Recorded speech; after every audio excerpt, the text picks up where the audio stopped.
Okay, gana for today. Nag-grocery kami.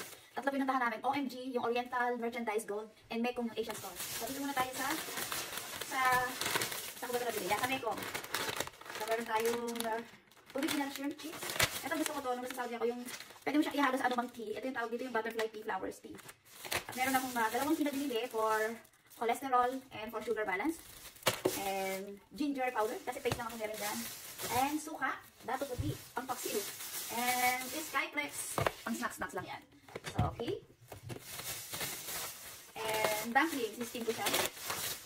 Yung fish roll, prawn paste, masarap to. Para siyang fishball, pero meron siyang beads ng chicken.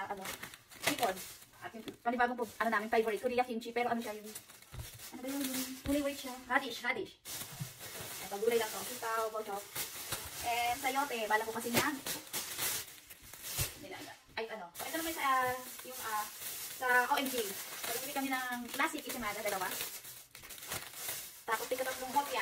Yung in between, tatlong ube. At tatlong munggo. And ampalaya. Nagawin ko sa dinding. Ito pa. Okay, chips, bigat. Yung bigat. Champurado. Ginataang bilo-bilo. Bago-bago, dalawang flavor ang binili ko. At syempre, ayan, meron na ako neto. Kasi wala sa, sa mga Walmart, saka yung pabulot ko sa aking gravy. Ito naman sa Walmart, binili namin, dalawang klase chicken, pie, and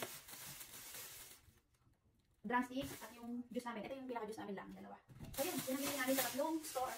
And ang lunch namin binili magluluto ngayon is Panda Express. So that's it. So, OMG naman tayo, guys. So, dalawang Asian store na. Isang Mekong Asian at itong OMG Oriental Merchandise and Gold. Good morning. Hey.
Sa bundag na lang, wala naman silang dag dito. Ayan guys, so bilang na ito. Grabe, ngayon ako nakatagpo na ito. Charis. So, kumuha lang ako ng tag-isa. Lagi naman kami nandito.